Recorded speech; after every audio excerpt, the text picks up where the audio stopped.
Demeurer en Christ ne repose pas sur vos propres efforts de la façon dont la peur vous le fait croire. Jésus ordonne vraiment à ses disciples de rester attachés à lui. Minuit 10 secondes. Jean 15 lance des avertissements clairs. L'obéissance importe, le fait de rester importe, le fruit importe. Pourtant, Jésus déclare dans Jean 15h5, « Je suis le CEP, vous êtes les sarments. » Voilà la clé. Le sarment porte du fruit, mais c'est le CEP qui donne la vie. Le sarment répond simplement, reste attaché, obéit, reçoit et porte. Mais il ne devient jamais la source. Il ne s'agit donc pas de paresse spirituelle, ni de rester passif en pensant que Dieu fait tout à notre place. L'image même que Jésus utilise nous l'enseigne clairement. Minuit 50 secondes. Le commandement est sérieux.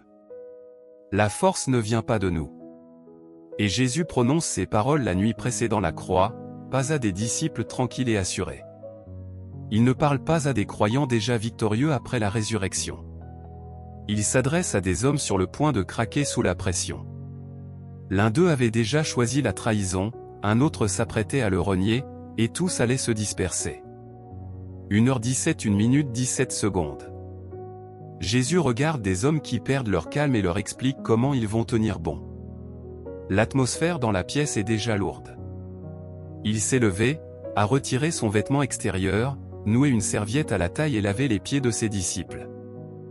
Le Seigneur de gloire s'est agenouillé devant des hommes encore lents à comprendre. Puis, pendant le repas, il annonce que l'un d'eux va le trahir. Judas reçoit le morceau de pain et sort dans la nuit. J'en résume la scène en quelques mots, et il faisait nuit. 2h10 2 minutes 10 secondes. Dehors, Jérusalem était sombre. Dedans, une obscurité plus profonde commençait à peser. Les disciples ne saisissaient pas encore tout, mais ils percevaient dans la voix de Jésus qu'il allait les quitter. Il leur dit, « Mes petits enfants, je suis encore pour peu de temps avec vous. » Pierre ne supporte pas cette idée. Il demande où Jésus va et affirme avec force, « Je donnerai ma vie pour toi. » Il est sincère. C'est ce qui rend ce moment si touchant. Il ne joue pas un rôle, il aime Jésus de tout l'amour dont il est capable. Mais Jésus sait ce que la pression va révéler. 2h56 2 minutes 56 secondes. Donneras-tu ta vie pour moi? En vérité, je te le dis, le coq ne chantera pas avant que tu m'aies renié 3 fois. Judas est parti. Pierre a été averti que son courage s'effondrerait.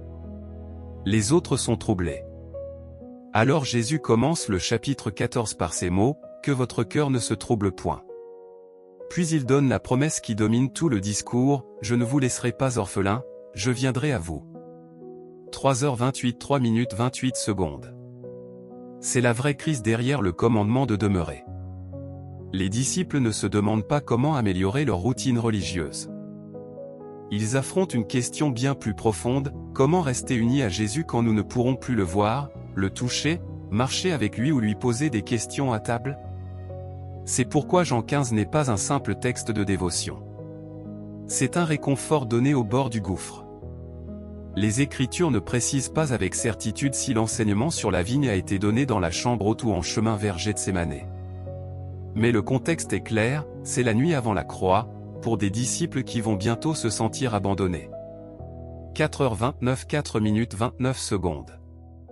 Quand Jésus leur donne l'image qui explique comment rester connecté à lui, il ne commence pas par leur force. Il commence par lui-même, « Je suis le vrai CEP, et mon Père est le vigneron. » C'est la première grâce de ce passage. Le mot « vigne » avait une longue histoire dans l'Ancien Testament. Israël était souvent comparé à une vigne que Dieu avait plantée. Mais cette vigne avait déçu. Quand Jésus déclare « Je suis le vrai CEP », il ne choisit pas une image champêtre innocente. Il se présente comme l'accomplissement fidèle de ce que le peuple avait échoué à être. 5h31 5 minutes 31 secondes. Les disciples qui l'écoutent ne sont pas des candidats impressionnants, Judas est sorti, Pierre est trop sûr de lui, Thomas est perdu, Philippe demande à voir le Père. Dans quelques heures, le groupe va se briser sous l'effet de la peur. Jésus ne leur dit pas « Vous êtes le vrai CEP, devenez plus fort. » Il dit, je suis le vrai CEP. L'espérance du fruit ne vient pas de sarments faibles qui deviendraient forts par eux-mêmes, mais de sarments faibles unis à la vraie source de vie. 6h10 6 minutes 10 secondes. Le père apparaît aussitôt, mon père est le vigneron. Pas un propriétaire distant, mais un jardinier aux mains actives, proche de ce qu'il cultive.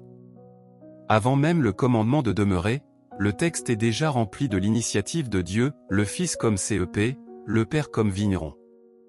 Les disciples ne sont pas seuls dans le champ. 6h48 6 minutes 48 secondes. Puis vient la phrase qui démasque tout christianisme centré sur l'effort humain, « Demeurez en moi, et je demeurerai en vous ». Comme le sarment ne peut porter de fruits par lui-même s'il ne demeure attaché au CEP, vous non plus vous ne le pouvez pas si vous ne demeurez en moi. Un sarment coupé peut encore sembler vivant quelques instants. Il garde sa forme et ses feuilles, mais son destin est scellé. Il ne peut pas créer la sève, ni produire du fruit par sa volonté. Il ne peut que porter ce qu'il reçoit. 7h35 7 minutes 35 secondes. Jésus ne parle pas de produire du fruit, mais de le porter. Beaucoup de croyants s'épuisent en activité tout en se desséchant intérieurement.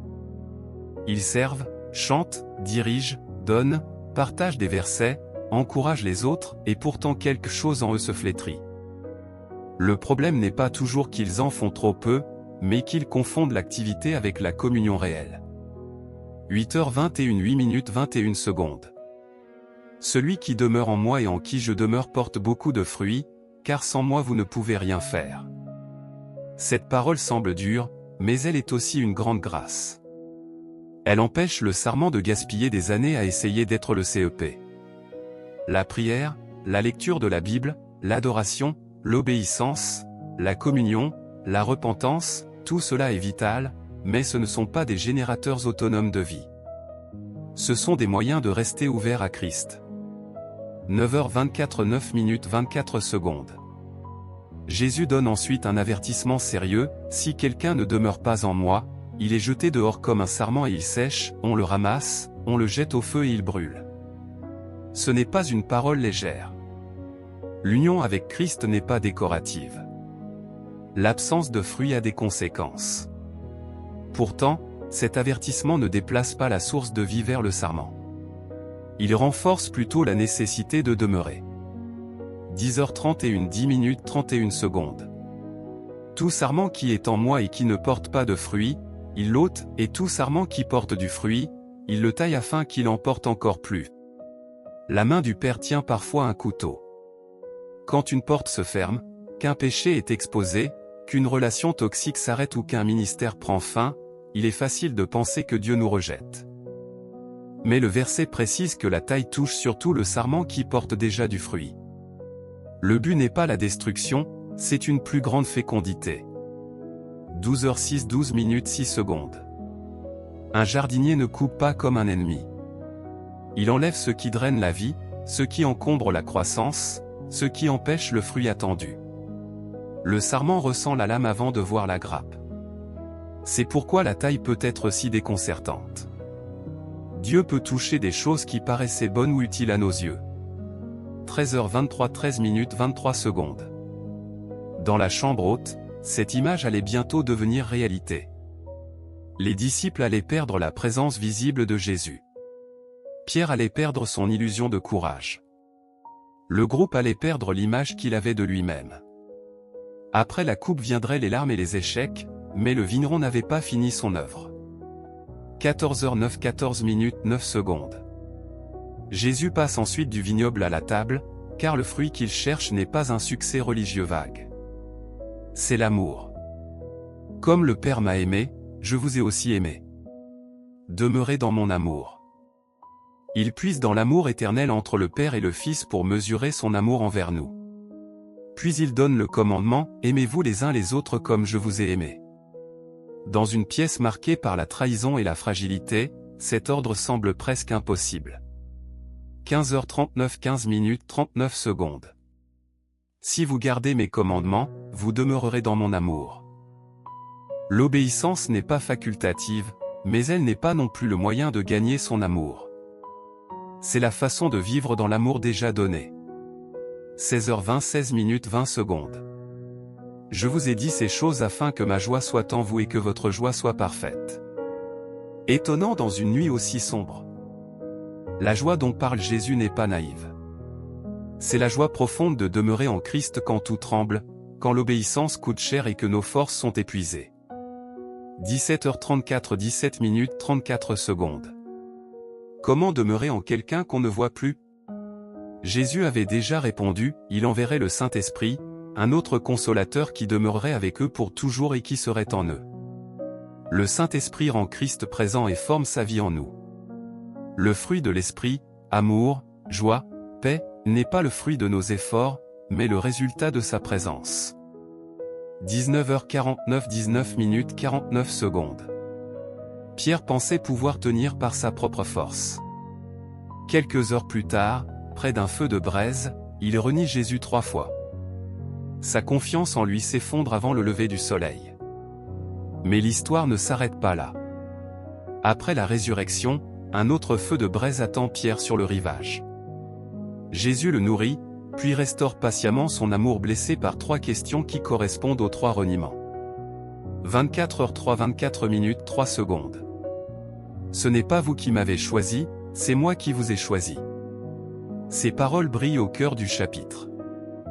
Le même Jésus qui appelle à demeurer est aussi celui qui choisit, établit et envoie. Son initiative précède nos faiblesses. 25, 53 25 minutes 53 secondes. Après la restauration, Jésus demande aux disciples d'attendre la puissance d'en haut. Puis vient la Pentecôte. Pierre, rempli du Saint-Esprit, se tient publiquement dans la même ville où il avait renié son Seigneur. Ce n'est plus la force de Pierre, mais la fidélité de la vigne.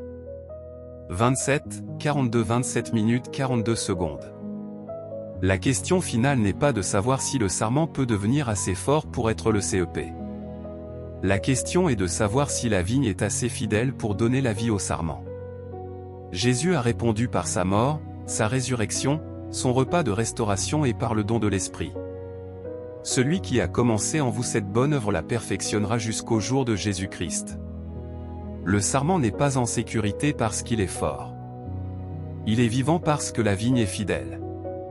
Si ce message t'a encouragé, abonne-toi, laisse un commentaire et partage-le avec quelqu'un qui essaie de porter du fruit en comptant seulement sur ses propres forces. Que le Père taille ceux qui portent du fruit, que l'Esprit te garde proche du Christ, et que la vraie vigne te fournisse tout ce dont tu as besoin pour un fruit qui demeure. Que se passe-t-il vraiment dans ta tête en ce moment? Tu ne t'attendais sûrement pas à cette question dès le début, n'est-ce pas? Arrête-toi un instant, respire profondément et observe ce qui se passe dans cet univers intérieur qu'est ton esprit. Minuit 16 secondes. Tu es peut-être assis physiquement en train de regarder cette vidéo, mais ton esprit peut se trouver à 1000 endroits différents. Tu ressasses encore cette conversation difficile d'hier. Tu anticipes déjà la réunion de demain. Tu regrettes des paroles que tu aurais préféré ne jamais prononcer. Tu nourris des craintes sur des choses qui n'arriveront peut-être jamais. Minuit 39 secondes. Sais-tu que le chrétien moyen produit entre 10 000 et 60 000 pensées par jour? Et voici la partie la plus préoccupante, les études montrent que pour beaucoup d'entre nous, jusqu'à 80% de ces pensées sont négatives et jusqu'à 95% sont les mêmes que celles d'hier, d'avant-hier et des jours précédents. Ce n'est pas seulement une statistique intéressante. C'est une véritable prison spirituelle. La Bible ne parlait pas de poésie quand elle ordonnait dans 2 Corinthiens 10h5 de « prendre captive toute pensée pour la soumettre à l'obéissance de Christ ». C'était une déclaration de guerre. 1h19 1 minute 19 secondes. La bataille la plus intense que tu vivras ne se déroule pas dans le monde visible, mais dans le royaume invisible de ton esprit. Tu penses peut-être, ce ne sont que des pensées, elles vont et viennent. C'est exactement ce que l'adversaire de ton âme veut te faire croire. Cette anxiété constante, cette amertume enracinée, cette image de toi déformée, cette dépendance mentale que tu caches, tout cela n'est pas simplement qui tu es. Ces pensées toxiques ne sont pas de simples émotions passagères, ce sont des portes spirituelles. Une fois ouvertes, elles permettent à des influences obscures d'affecter tes choix, ton humeur, tes relations et finalement ton avenir. 2h10 2 minutes 10 secondes. Aujourd'hui est le jour où tu commences à reprendre le terrain perdu. Aujourd'hui, tu vas comprendre qu'un esprit purifié n'est pas un luxe spirituel.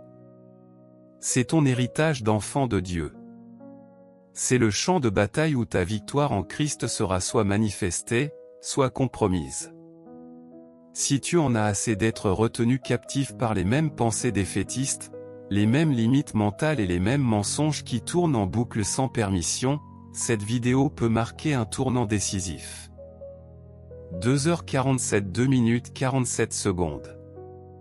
Nous allons explorer ensemble des principes bibliques concrets pour purifier, protéger et renouveler ton esprit. Pas des idées théoriques, mais des outils pratiques, éprouvés dans les combats les plus rudes, capables de transformer profondément ta vie chrétienne. Si tu es nouveau ici, sois le bienvenu. Cette vidéo lance une série puissante sur la guerre spirituelle. Abonne-toi dès maintenant pour ne rien manquer. 3h22 3 minutes 22 secondes. Commençons par une vérité fondamentale, pourquoi la Bible accorde-t-elle une telle importance à l'esprit? Pourquoi Paul nous exhorte-t-il dans Romains 12h2 à être transformés par le renouvellement de notre intelligence? Parce que ton esprit est le principal champ de bataille entre le royaume de Dieu et celui des ténèbres. Avant qu'un péché ne soit commis, il naît dans la pensée. Avant qu'un acte de foi ne se produise, il est d'abord conçu dans l'esprit. Ton esprit est à la fois le lieu de ta possible chute et celui de ta délivrance. 4h17 4 minutes 17 secondes. Proverbe 23h7 l'affirme avec force, tel un homme pense dans son cœur, tel il est. Tes pensées d'aujourd'hui façonnent silencieusement l'homme ou la femme que tu deviendras demain. Un esprit rempli de peur produit une vie dominée par la peur. Un esprit saturé de honte engendre une existence rétrécie. Un esprit envahi par le doute paralyse l'avancée. Mais la bonne nouvelle, c'est que l'inverse est tout aussi vrai, un esprit renouvelé par la vérité de Dieu produit une vie marquée par cette vérité. 5h35 minutes 30 secondes. Regardons de plus près Romains 12h2, ne vous conformez pas au siècle présent, mais soyez transformés par le renouvellement de votre intelligence, afin que vous discerniez quelle est la volonté de Dieu, ce qui est bon, agréable et parfait. Paul oppose deux réalités, la conformation, se modeler passivement sur le monde, et la transformation, un changement profond qui vient de l'intérieur. Le renouvellement dont il parle n'est pas un simple retour à l'état initial, mais une amélioration qualitative qui nous rend plus semblables à Christ que ne l'étaient Adam et Ève avant la chute. 7h 7 minutes 1 seconde. La bataille pour l'esprit n'est pas seulement défensive, elle est offensive, nous ne protégeons pas seulement, nous transformons activement. L'exemple des Israélites est parlant. Dieu les a libérés physiquement d'Égypte en une nuit, mais il leur a fallu 40 ans dans le désert pour briser leur mentalité d'esclaves. Beaucoup n'ont jamais renouvelé leur esprit et sont morts avec les mêmes schémas de peur et d'impuissance. 8h14 8 minutes 14 secondes. David, lui, a su garder son équilibre au milieu des géants, des trahisons et de ses propres fautes. Son secret apparaît dans les psaumes. Il priait pour que les paroles de sa bouche et la méditation de son cœur soient agréables à Dieu. Il avait compris que ce qui remplit l'esprit finit par sortir de la bouche. 9h06 9 minutes 6 secondes. Le psaume 1 décrit l'homme béni comme celui qui médite la loi de l'Éternel jour et nuit. Cette méditation n'est pas passive, c'est un engagement actif, presque murmuré, qui répète et retourne la parole jusqu'à ce qu'elle restructure notre façon de penser. Le résultat? Il devient comme un arbre planté près des eaux, stable, fructueux, résistant aux saisons difficiles. 10h35 10:35. Dans le psaume 119, le psalmiste s'écrie « Que j'aime ta loi. Elle est ma méditation tout le jour. » Il ne parle pas d'une corvée religieuse, mais de la joie de celui qui a trouvé un trésor. Il reconnaît que sans la parole, nous restons vulnérables et naïfs face à la tromperie. 11h20 11:20. Jésus lui-même, dans le désert, a répondu à chaque attaque par « Il est écrit ». Il n'a pas discuté, il n'a pas négocié.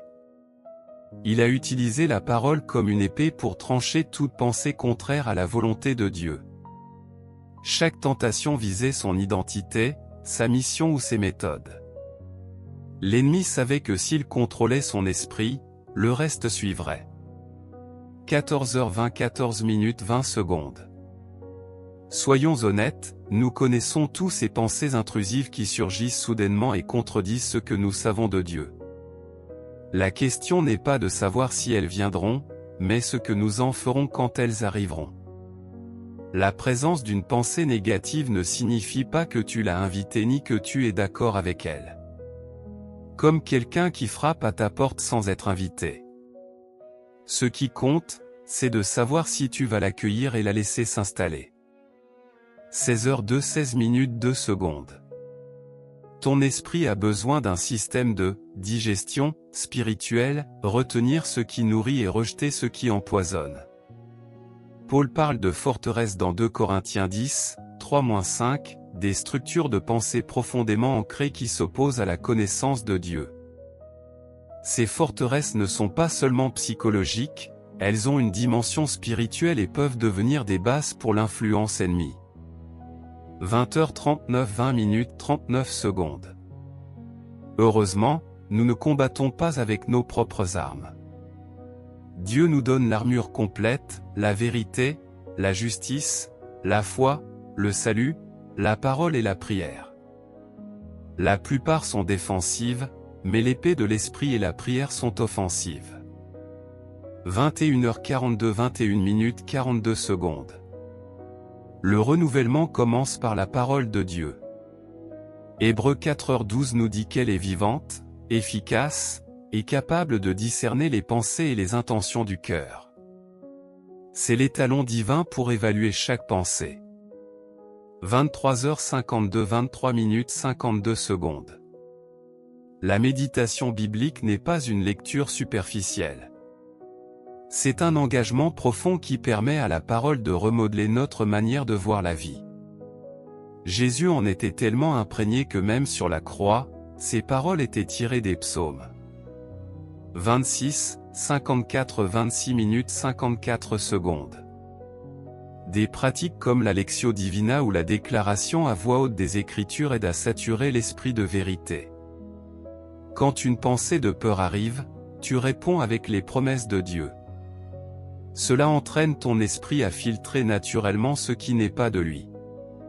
28, 05 28:05. Dans Philippiens 4h8, Paul donne un filtre clair, tout ce qui est vrai, honorable, juste, pur, aimable, que cela occupe tes pensées. Il ne suffit pas de résister au négatif, il faut le remplacer activement par le positif. 31, 47 31:47. La science confirme ce que la Bible enseigne depuis longtemps, la neuroplasticité montre que nos pensées répétées recablent littéralement notre cerveau. Ce que nous entretenons devient notre mode par défaut. 34, 28 34:28. Tu as l'autorité sur tes pensées. Nous avons la pensée de Christ, 1 Corinthiens 2h16. Ce n'est pas une promesse future, c'est une réalité présente pour chaque croyant. Tu n'es pas obligé de penser comme le monde. 36, 59 36:59. Le processus est clair, dépouille-toi du vieil homme, renouvelle-toi dans l'esprit de ton intelligence, et revêt l'homme nouveau. 39, 34 39:34. Tes paroles ont un pouvoir immense. La mort et la vie sont au pouvoir de la langue, Proverbe 18h21. Quand tu déclares à voix haute les promesses de Dieu, tu renforces leur empreinte dans ton esprit et tu crées une atmosphère de foi. 46 minutes. Une autre arme puissante souvent négligée, la gratitude. Rendez grâce en toutes choses, 1 Thessaloniciens 5h18. Pas pour le mal, mais même au milieu des difficultés. La gratitude réoriente le regard, stimule la joie et construit une forteresse protectrice contre les pensées toxiques. 52 minutes 40 secondes.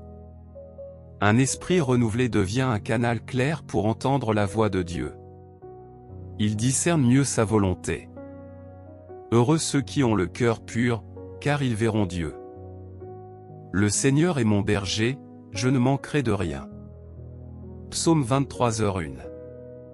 Minuit 6 secondes. Ces paroles apportent une paix et une assurance profonde.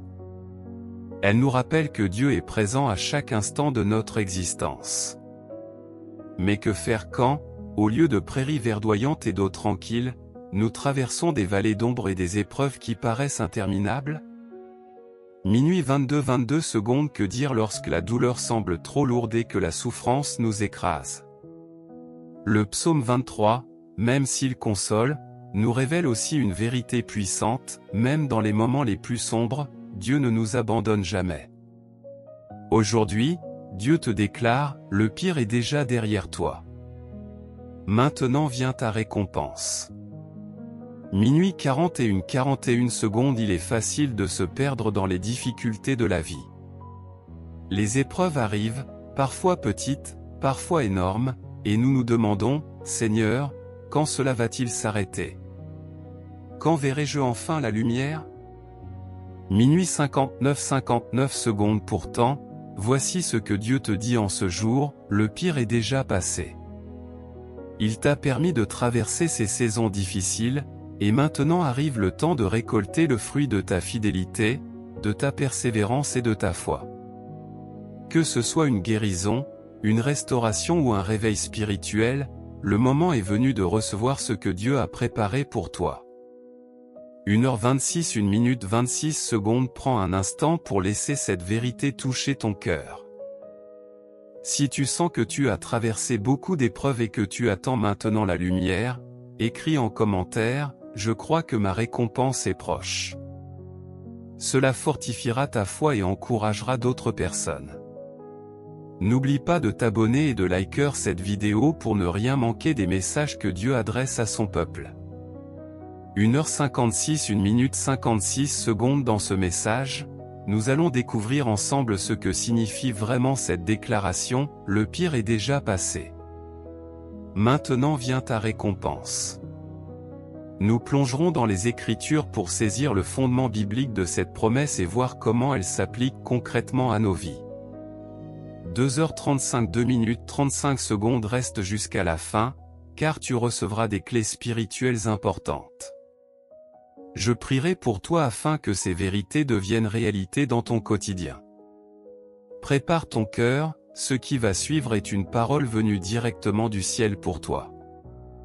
3h15 3 minutes 15 secondes. Cette promesse selon laquelle le pire est derrière nous et que la récompense arrive est profondément ancrée dans toute la Bible. Elle n'est pas une idée abstraite, mais une réalité vécue par de nombreux serviteurs de Dieu et enseignée par Jésus lui-même.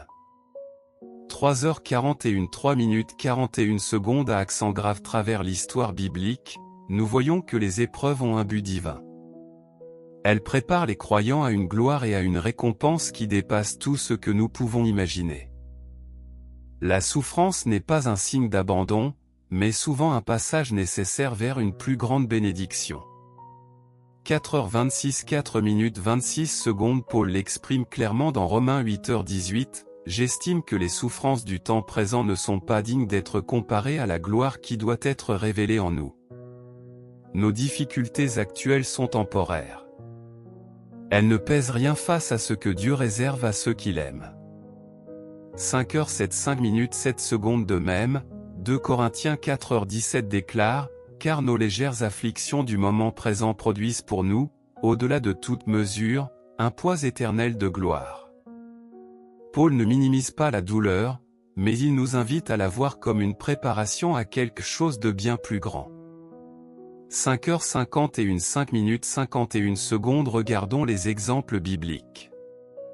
Joseph a été trahi par ses frères, vendu comme esclave et jeté en prison. Pourtant, il est resté fidèle.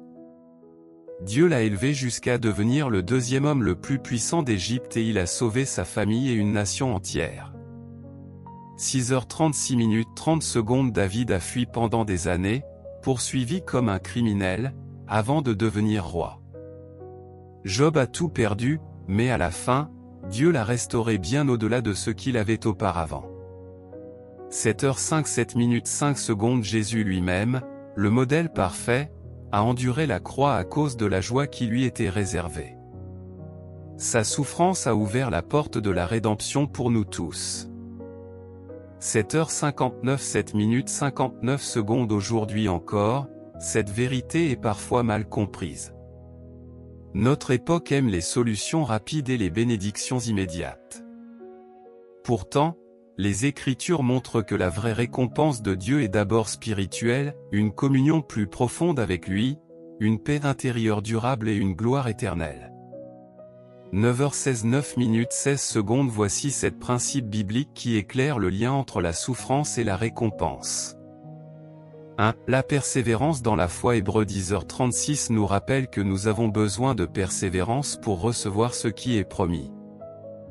2. Une foi inébranlable. Jésus disait, « Tout ce que vous demanderez en priant, croyez que vous l'avez reçu, et vous le verrez s'accomplir. » 3. La récompense divine. Dieu récompense ceux qui le servent de tout leur cœur, pas seulement par des biens matériels, mais par un héritage éternel. 4. La patience dans l'attente. Comme le cultivateur attend la pluie, nous devons patienter jusqu'au temps fixé par Dieu. 5. La transformation par l'épreuve. La tribulation produit la persévérance produit la victoire, et la victoire produit l'espérance. 6. L'espérance vivante. Le Dieu d'espérance veut nous remplir de joie et de paix par la puissance du Saint-Esprit. 7. La bénédiction cachée. Même dans la douleur, Dieu prépare une gloire éternelle qui surpasse tout. 11h08 11:08 Ces principes nous montrent que la souffrance n'est jamais vaine. Elle forme notre caractère, purifie notre foi et nous prépare à recevoir ce que Dieu a réservé pour nous. 19h08 19:08 Appliquons maintenant ces vérités dans notre vie de tous les jours. Quand l'épreuve arrive, souviens-toi qu'elle purifie ta foi comme le feu purifie l'or. Exerce la patience comme le cultivateur qui attend sa récolte. Tourne-toi vers Dieu dans la faiblesse, c'est là que sa puissance se manifeste le plus.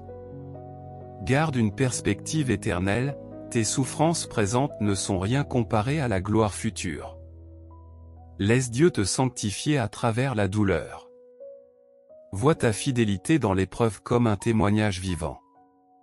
Tiens ferme dans l'assurance que la victoire finale est déjà gagnée en Christ. 28:19 En résumé, la souffrance fait partie du chemin, mais elle n'est pas la destination. Elle nous transforme, nous rapproche de Dieu et nous prépare à une récompense infiniment plus grande. 38:03 Que ce message t'encourage à tenir bon. Le pire est déjà derrière toi. Maintenant vient ta récompense. Garde ta foi, persévère dans la prière et attends avec confiance. 42:08 Partage cette vidéo avec quelqu'un qui traverse une vallée difficile en ce moment. Ton témoignage peut être une lumière pour lui.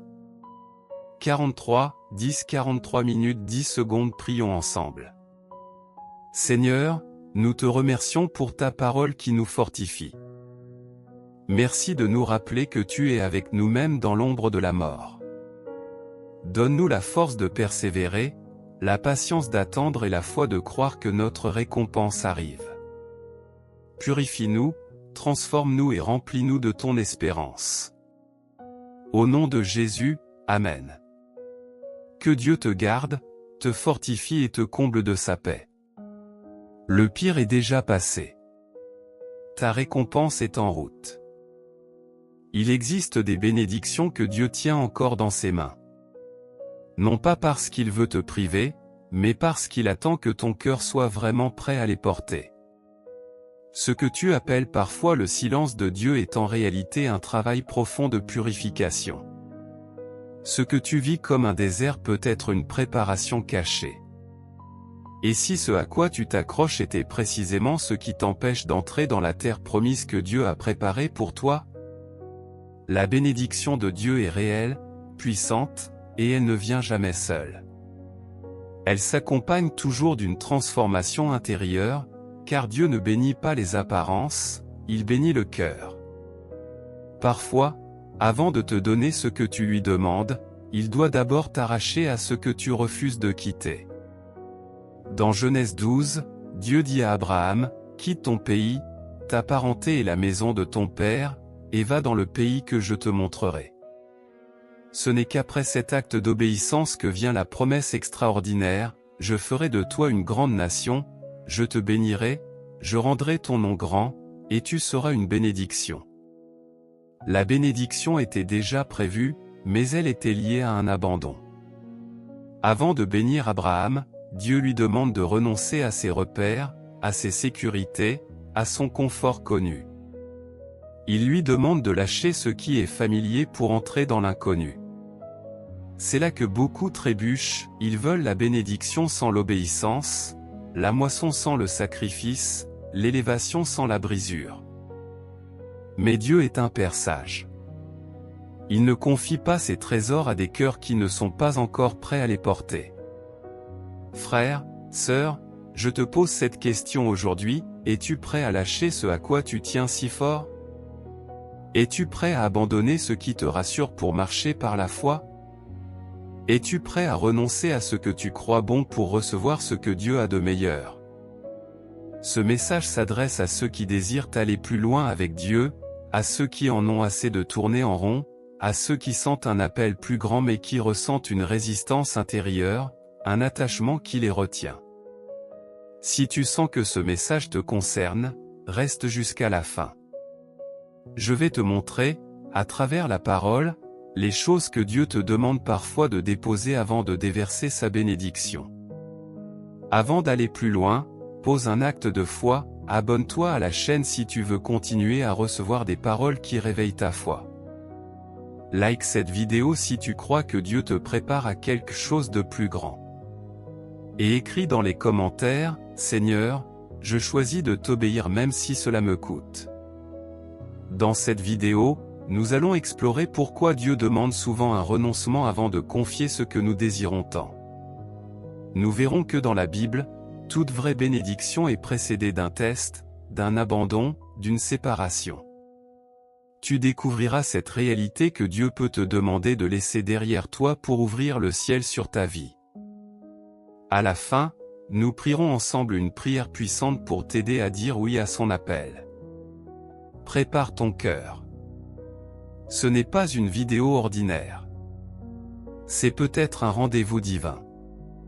Si tu ressens une tension ou un feu intérieur, ne résiste pas, laisse le Saint-Esprit te parler et te montrer ce qu'il faut déposer. Dans la vie spirituelle, l'abandon n'est pas une perte, c'est une clé. C'est le langage de ceux qui croient que Dieu est meilleur que tout. C'est la posture de ceux qui ont compris que la bénédiction n'est pas une récompense humaine, mais un dépôt céleste pour les cœurs façonnés par l'obéissance. Ce principe traverse toute la Bible. Dieu bénit, mais après avoir purifié. Il donne, mais à ceux dont le cœur est prêt. Revenons à Abraham. Dieu ne commence pas par la promesse, il commence par une séparation, quitte ton pays. Ce n'est qu'ensuite qu'il déclare, je te bénirai. Le départ d'Abraham n'était pas seulement géographique, il était spirituel. Moïse, lui, a refusé d'être appelé fils de la fille de Pharaon. Il a choisi d'être maltraité avec le peuple de Dieu plutôt que de jouir des plaisirs du péché pour un temps. Il a vu l'opprobre de Christ comme une richesse plus grande que les trésors d'Égypte. Joseph n'a pas choisi son abandon. Trahi, vendu, emprisonné. Pourtant Dieu a utilisé chaque perte pour l'élever. Vous aviez projeté de me faire du mal, Dieu l'a changé en bien. Au cœur du Nouveau Testament, Jésus est clair, quiconque ne renonce pas à tout ce qu'il possède ne peut être mon disciple. Suivre Christ, ce n'est pas accumuler, c'est parfois soustraire ce qui entrave. Le jeune homme riche est parti triste parce qu'il possédait beaucoup. Il voulait la vie éternelle, mais sans rupture. Pierre, au contraire, a tout quitté et a reçu la promesse du centuple. Paul a considéré tout ce qui était gain comme perte à cause de Christ. Il a tout abandonné pour connaître Christ. Marie de Béthanie a versé son parfum le plus précieux aux pieds de Jésus. Un geste jugé excessif, mais que Jésus a honoré pour toujours. Pourquoi cette vérité est-elle si difficile à accepter aujourd'hui? Parce que notre génération veut la grâce sans la croix, la faveur sans l'obéissance, la bénédiction sans la transformation. Mais le royaume ne fonctionne pas ainsi. Dieu ne bénit pas les apparences. Il bénit les cœurs brisés et rendus. Il n'utilise pas ceux qui veulent tout contrôler, mais ceux qui se remettent entièrement. Alors, que retiens-tu encore que Dieu te demande de lâcher? Quelle relation, quelle peur, quel désir, quelle habitude? Voici 10 principes bibliques essentiels à graver dans ton cœur. Un Dieu teste avant de confier. 2. L'attachement bloque la révélation. 3. Ce que tu refuses de perdre, Dieu ne peut pas l'utiliser pleinement. 4. La séparation précède l'élévation.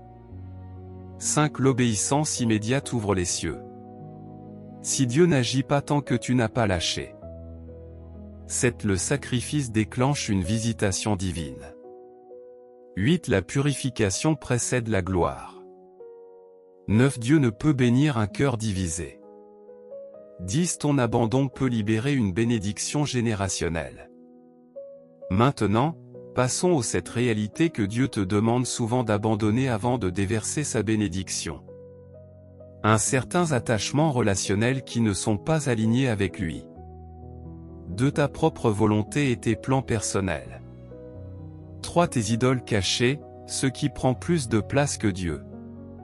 4. Tes blessures non guéries qui deviennent ton identité. 5. Ton besoin excessif de contrôle. 6. Ton péché préféré que tu excuses encore. 7. Ta peur du vide et de l'inconnu.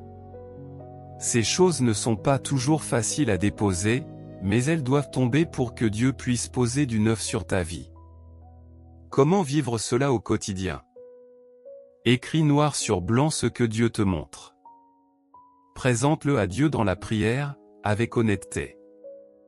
Pose des actes concrets d'obéissance. Entoure-toi de personnes qui marchent dans la même direction. Rappelle-toi sans cesse les promesses de Dieu. Quand tu abandonnes vraiment, une paix surnaturelle arrive. Tu discernes mieux sa voix. Ta prière devient plus puissante. Tu te sens libre, aligné, et prêt à porter ce que Dieu veut te confier. Maintenant, prions ensemble. Seigneur, me voici devant toi. Je ne veux plus rien cacher. Je te remets tout, mes relations, mes projets, mes blessures, mes peurs, mes habitudes, ma volonté. Pardonne-moi mes résistances et mes compromis.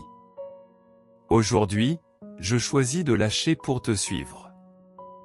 Remplis ce que j'ai vidé. Transforme mon désert en lieu de rencontre. Je te fais confiance même sans tout comprendre. Que ta volonté soit faite dans ma vie. Amen. Ce que tu viens de faire est puissant. Ce n'est pas une simple prière, c'est une alliance. Marche maintenant dans cette nouvelle saison. Abonne-toi, like, commente, je ne retiens plus rien, je marche avec Dieu, et partage cette vidéo avec quelqu'un qui en a besoin.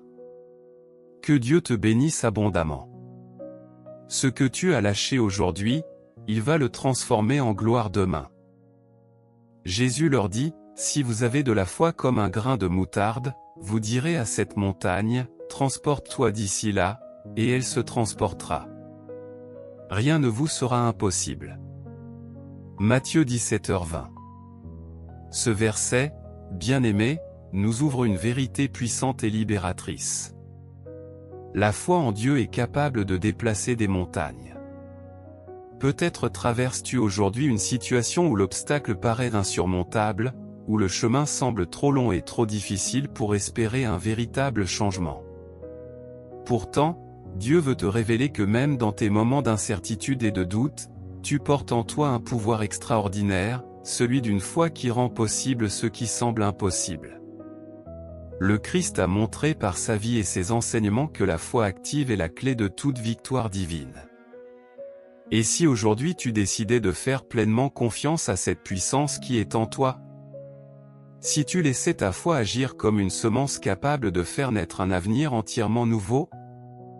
Avant de commencer, prends un instant pour te poser cette question, qu'est-ce qui t'empêche encore de vivre une foi qui déplace vraiment les montagnes? Écris tes réflexions dans les commentaires, car ce que tu vas découvrir aujourd'hui peut profondément transformer ta vie spirituelle. N'oublie pas de liker cette vidéo et de t'abonner à la chaîne pour ne rien manquer des révélations qui vont suivre. Ensemble, nous allons explorer des vérités profondes qui non seulement fortifieront ta foi, mais te propulseront vers des victoires divines. Aujourd'hui, nous plongeons dans ce pouvoir extraordinaire, la foi qui triomphe de tous les obstacles. Nous découvrirons que cette foi n'est pas une simple croyance théorique ou une attente passive, mais une force vivante et active qui transforme notre réalité. Nous verrons comment elle peut déplacer des montagnes, guérir des cœurs brisés, restaurer des vies brisées et ouvrir des portes qu'aucune clé humaine ne pourrait déverrouiller.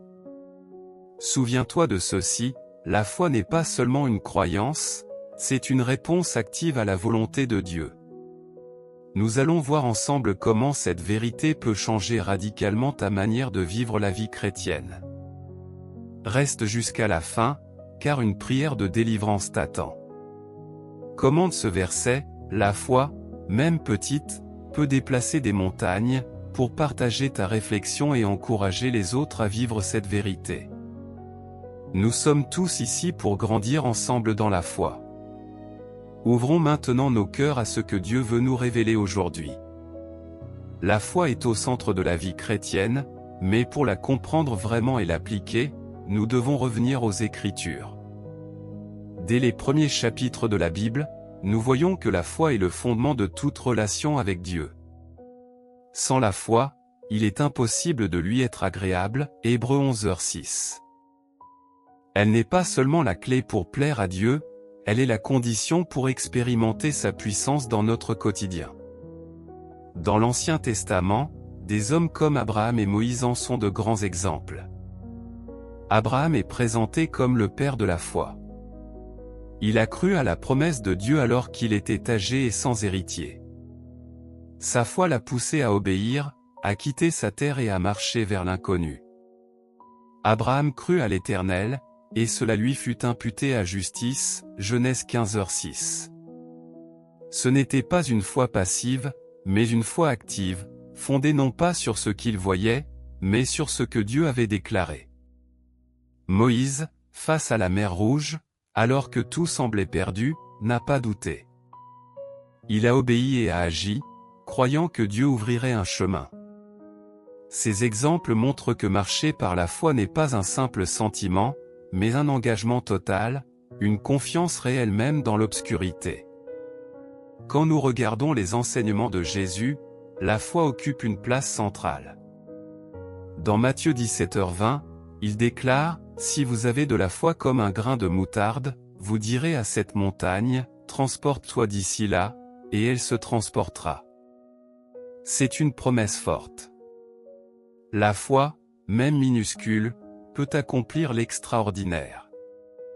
Jésus montre que ce n'est pas la taille de la foi qui compte, mais sa qualité, sincère, vivante et active. Jésus n'a pas seulement parlé de cette foi, il l'a démontré par des miracles, guérisons, résurrection, pardon des péchés. La foi ne consiste pas seulement à croire en Dieu, mais à croire en ce qu'il peut accomplir à travers nous. Dans Marc 9h23, il affirme « Tout est possible à celui qui croit ». Ce n'est pas une simple exhortation, c'est une promesse pleine d'espérance. Dieu n'est pas limité par nos circonstances, nos ressources ou nos faiblesses. La seule limite, c'est souvent notre capacité à croire. Isaïe 55, 8 nous rappelle « Mes pensées ne sont pas vos pensées, et vos voix ne sont pas mes voix ». Les plans de Dieu dépassent notre compréhension, mais cela ne doit pas nous faire douter. Au contraire, cela nous invite à une foi qui va au-delà des apparences. Dans le monde d'aujourd'hui, marqué par tant de défis, cette foi est plus nécessaire que jamais. Il ne s'agit pas d'ignorer les difficultés, mais de les affronter avec la certitude que Dieu est plus grand que tout. La foi nous donne accès à la grâce divine et à la force pour traverser les épreuves. Elle est intimement liée à la conviction que Dieu est souverain, tout-puissant et bon. Quand nous plaçons notre confiance en lui, nous pouvons vivre dans la paix, même quand tout semble s'effondrer. Jésus a montré que la foi doit être nourrie par une relation intime avec le Père. Si vous demeurez en moi et que mes paroles demeurent en vous, demandez ce que vous voulez, et il vous sera fait. Jean 15h7. La foi authentique naît de cette communion. Les disciples eux-mêmes ont appris cette leçon. Pierre a marché sur l'eau tant qu'il fixait son regard sur Jésus. Dès qu'il a regardé les vagues, il a commencé à couler.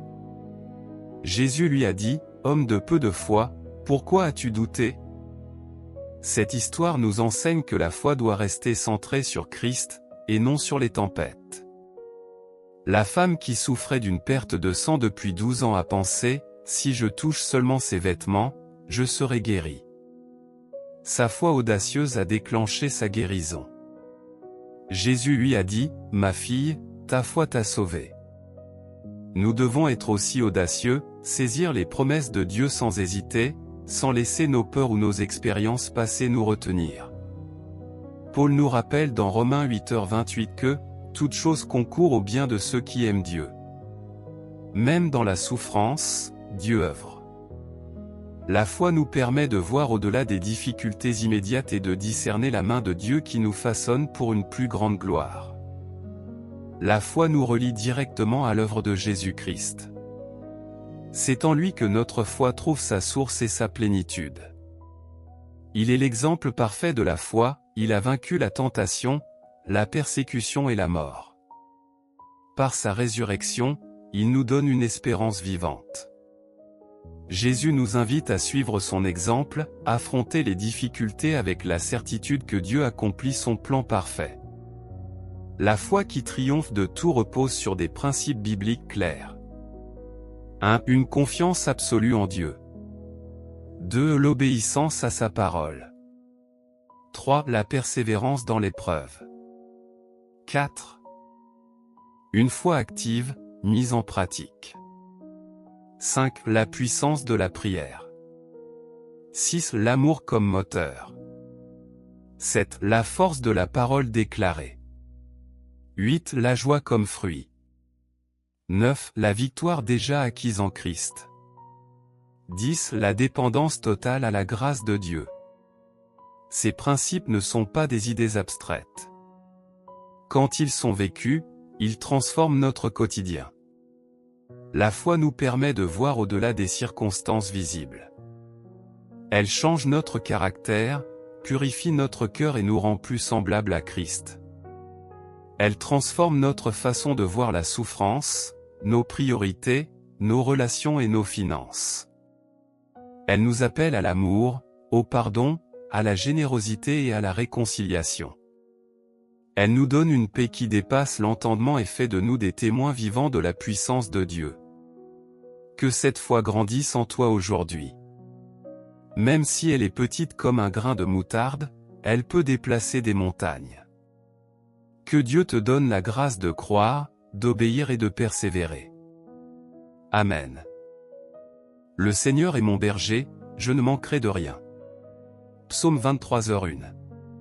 Ces paroles remplies de paix et de confiance nous rappellent que Dieu est toujours présent à chaque instant de notre vie. Mais que dire quand, au lieu de prairies verdoyantes et d'eau tranquille, nous traversons des vallées d'ombre et des épreuves qui paraissent interminables? Que dire lorsque la douleur semble trop lourde et que la souffrance nous écrase? Le psaume 23, même s'il console, nous révèle aussi une vérité puissante, même dans les moments les plus sombres, Dieu ne nous abandonne jamais. Aujourd'hui, il te déclare, le pire est déjà derrière toi. Maintenant vient ta récompense. Il est facile de se perdre dans le tumulte des difficultés. Les épreuves arrivent, parfois petites, parfois énormes, et nous nous demandons, Seigneur, quand cela va-t-il s'arrêter? Quand verrai-je enfin la lumière? Pourtant, voici ce que Dieu te dit en ce jour, le pire est déjà passé. Il t'a permis de traverser ces saisons difficiles, et maintenant arrive le temps de récolter le fruit de ta fidélité, de ta persévérance et de ta foi inébranlable. Que ce soit une guérison, une restauration ou un réveil spirituel, le moment est venu de recevoir ce que Dieu a préparé pour toi. Prends un instant pour laisser cette vérité toucher ton cœur. Si tu sens que tu as traversé beaucoup d'épreuves et que tu attends maintenant la lumière, écris en commentaire, je crois que ma récompense est proche. Cela fortifiera ta foi et encouragera d'autres personnes. N'oublie pas de t'abonner et de liker cette vidéo pour ne rien manquer des messages que Dieu adresse à son peuple. Dans ce message, nous allons découvrir ensemble ce que signifie vraiment cette déclaration, le pire est déjà passé. Maintenant vient ta récompense. Nous plongerons dans les Écritures pour saisir le fondement biblique de cette promesse et voir comment elle s'applique concrètement à nos vies. Reste jusqu'à la fin, car tu recevras des clés spirituelles importantes.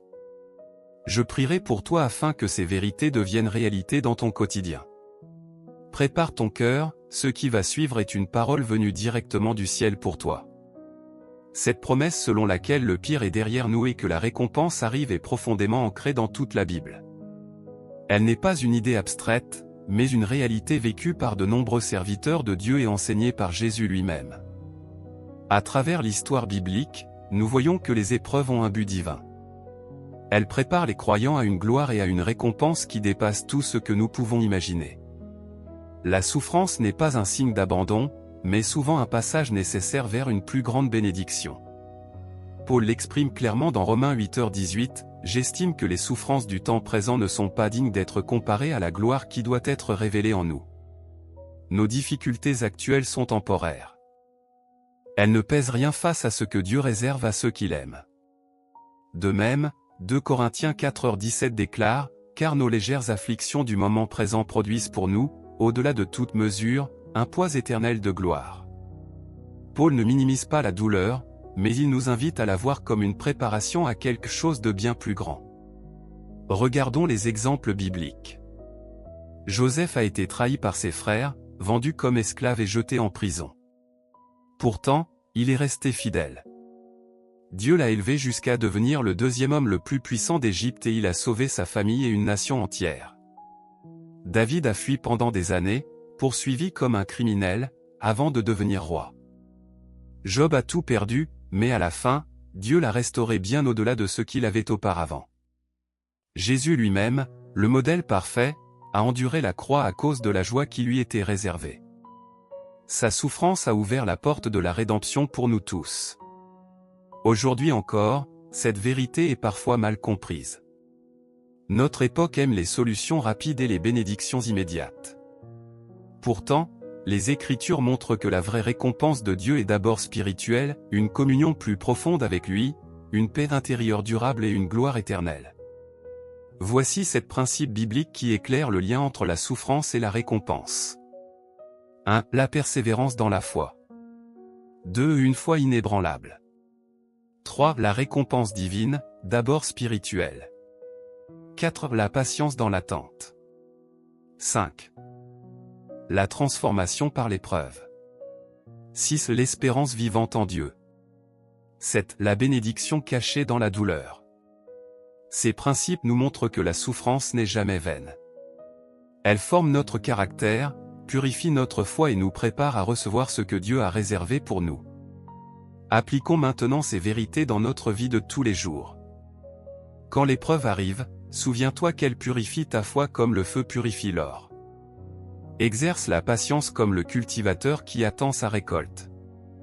Tourne-toi vers Dieu dans la faiblesse, c'est là que sa puissance se manifeste le plus. Garde une perspective éternelle, tes souffrances présentes ne sont rien comparées à la gloire future. Laisse Dieu te sanctifier à travers la douleur. Vois ta fidélité dans l'épreuve comme un témoignage vivant. Tiens ferme dans l'assurance que la victoire finale est déjà gagnée en Christ. En résumé, la souffrance fait partie du chemin, mais elle n'est pas la destination. Elle nous transforme, nous rapproche de Dieu et nous prépare à une récompense infiniment plus grande. Que ce message t'encourage à tenir bon. Le pire est déjà derrière toi. Maintenant vient ta récompense. Garde ta foi, persévère dans la prière et attends avec confiance. Partage cette vidéo avec quelqu'un qui traverse une vallée difficile en ce moment. Ton témoignage peut être une lumière pour lui. Clôture encourageante. Mon frère, ma sœur, ne perds jamais courage. Même dans la vallée la plus sombre, le berger est avec toi. Il connaît tes larmes, il voit tes efforts, et il prépare déjà ta récompense. Tiens bon, car la lumière arrive. Ta fidélité n'est pas vaine. Dieu est fidèle, et il va te restaurer au-delà de ce que tu peux imaginer. Marche avec assurance, ta saison de joie et de victoire est plus proche que tu ne le penses. Que le Seigneur te garde, te fortifie et te comble de sa paix. Amen.